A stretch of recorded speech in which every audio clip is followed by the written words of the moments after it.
Bonjour, je suis Thibaut Solaire, je remercie le CNCH pour l'échange qu'on va consacrer au docteur Berruyer et donc à l'intérêt de la collaboration entre la ville et l'hôpital. Docteur Berruyer, je vous laisse vous présenter et présenter votre équipe du coup.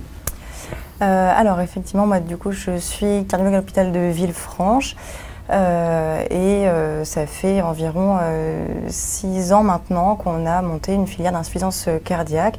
Alors effectivement pas tout seul, c'est des choses qu'on a fait en équipe. On est 2 médecins actuellement référents de l'insuffisance cardiaque sur l'hôpital.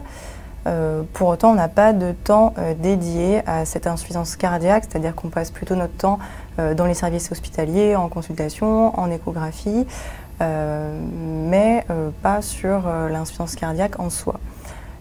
Pour pallier à ça, on a monté par contre une équipe qui est composée de 2 infirmières référentes d'insuffisance cardiaque, futures ISPIC, et une infirmière en pratique avancée, qui, elles, par contre, sont 3 temps pleins dédiés entièrement à la prise en charge de nos patients insuffisants cardiaques, à leur suivi et à leur surveillance par la suite, une fois qu'ils sont rentrés à domicile.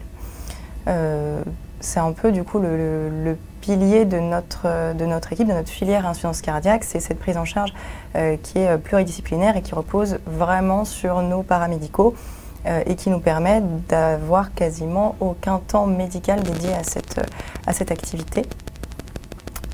Voilà pour notre équipe.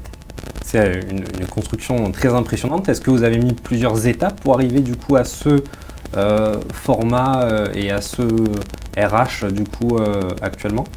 Alors oui, tout à fait. C'est des choses qu'on a fait au fur et à mesure, qu'on a jalonné avec beaucoup de tâtonnements initialement, mais on est arrivé maintenant à une prise en charge qui nous paraît en tout cas très fonctionnelle, qui peut toujours être optimisée, ça c'est sûr, hein. On a plein de projets, mais on a quelque chose qui fonctionne et qui nous permet d'avoir une surveillance de nos patients, notamment d'organiser un retour à domicile après une décompensation pour une décompensation cardiaque qui soit la plus, en tout cas, sécuritaire pour nos patients. Avec surtout un lien qui est très fort entre notre hôpital et notre réseau de ville, que ce soit les infirmiers libéraux ou les médecins généralistes. Pour ce faire, on a plusieurs choses. Déjà, on a des supports qui sont papier, écrits avec des classeurs de surveillance dédiés à l'insuffisance cardiaque qu'on remet à nos patients, qui sont remplis par les infirmières à domicile, qui sont lus par le médecin généraliste et par le cardiologue lorsqu'il revoit le patient.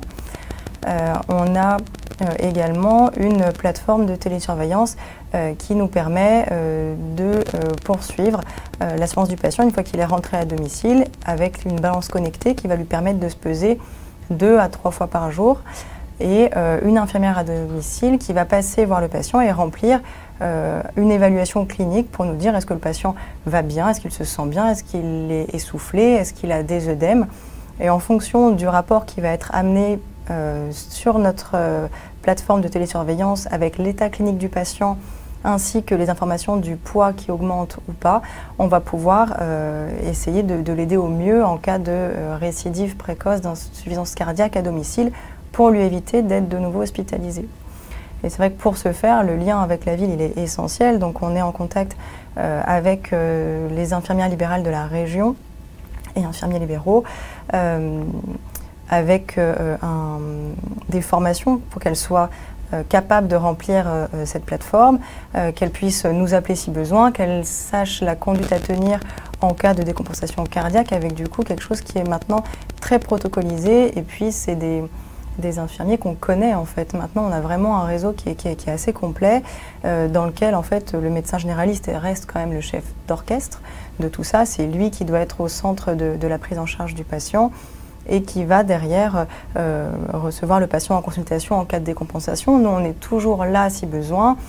On peut faire des modifications thérapeutiques à distance, on peut le revoir en consultation si nécessaire, mais c'est toujours le médecin généraliste qui doit être placé en priorité dans cette prise en charge. Donc on a aussi un lien privilégié avec lui, et lui a accès également à cette plateforme et a accès à nos contacts dans tous les cas si jamais il a besoin de renseignements complémentaires ou qu'on hospitalise son patient par exemple.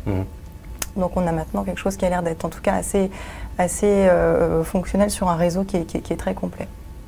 Et comment cette innovation au niveau de la prise en charge du patient, parce que c'est quand même quelque chose de nouveau et de pas forcément très démocratisé en France, comment ça a été perçu, reçu de la part du coup de la ville, que ce soit par les infirmières libérales ou par les médecins généralistes, d'être comme ça intégrés sur des prises en charge qui débutent en fait à l'hôpital?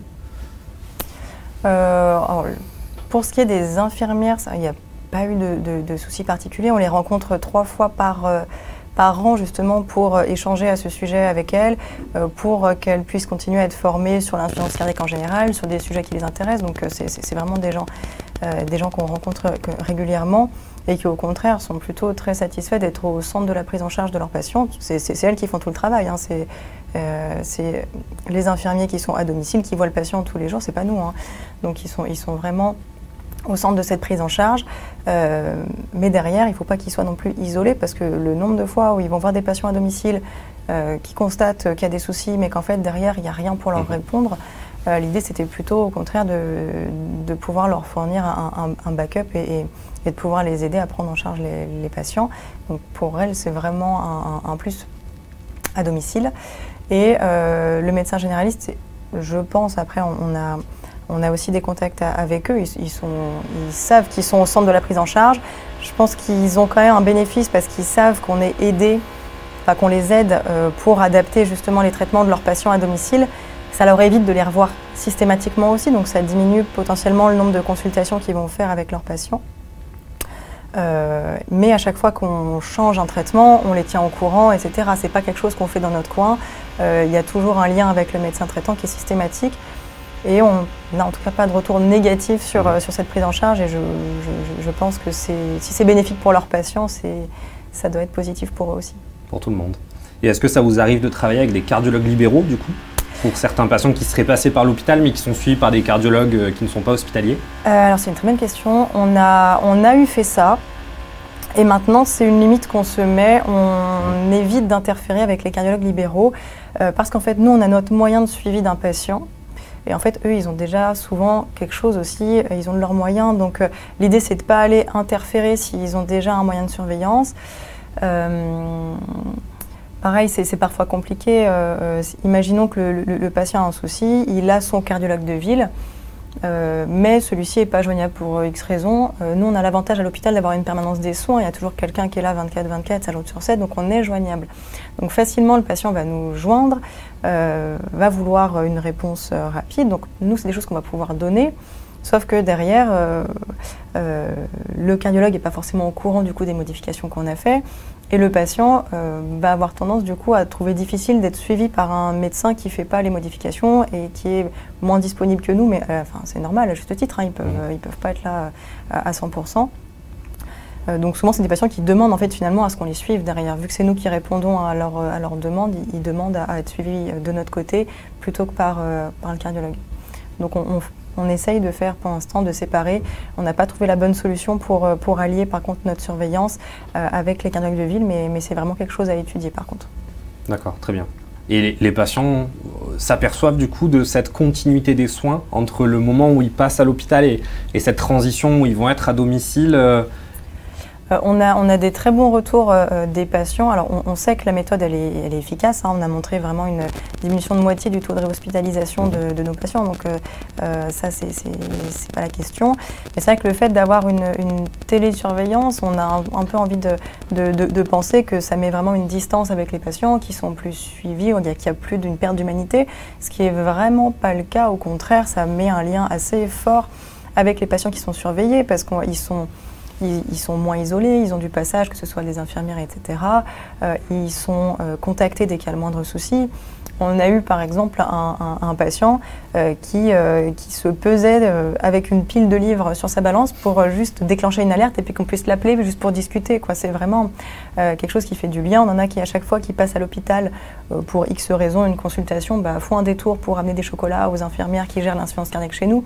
C'est vraiment pas quelque chose qui perd du lien, au contraire. C'est une relation vraiment privilégiée que vous avez du coup avec le patient. Et ils s'en rendent compte. Ils en sont en général très contents, ils s'en rendent compte. Et d'ailleurs, on a un peu du mal quand ces patients ne rentrent plus dans les critères de surveillance de l'insuffisance cardiaque à domicile, de télésurveillance. on est censé effectivement, tous les 6 mois, on peut reconduire ou non cette télésurveillance, on est censé les exclure si jamais ils sont stables, qu'ils n'ont pas été réhospitalisés, que le taux de NT-proBNP est passé en dessous de 1000. Ils ne sont plus télésurveillés, mais c'est des fois très difficile de dire aux patients on arrête, en fait, tout va bien. Et on le fait, hein, parce que il faut rester dans les clous. Mais c'est des fois difficile de leur expliquer et ils ne comprennent pas bien. D'accord. Merci beaucoup, Dr Berruyer, pour cet échange très intéressant et très innovant du coup dans la prise en charge, qui est, je pense, une prise en charge d'avenir. Et en quelques mots, est-ce que vous pourriez nous dire pourquoi venir au CNCH pour l'ensemble du coup des personnes qui vont regarder cet échange? Pour le lien, toujours. Que ce soit la ville, l'hôpital, les paramédicaux, c'est aussi important qu'on se rencontre. Différentes villes, différents métiers, différentes pratiques. Et rien que pour ça, ça vaut le coup de venir échanger. Merci beaucoup et merci d'avoir regardé cet entretien. Et je remercie encore une fois le CNCH.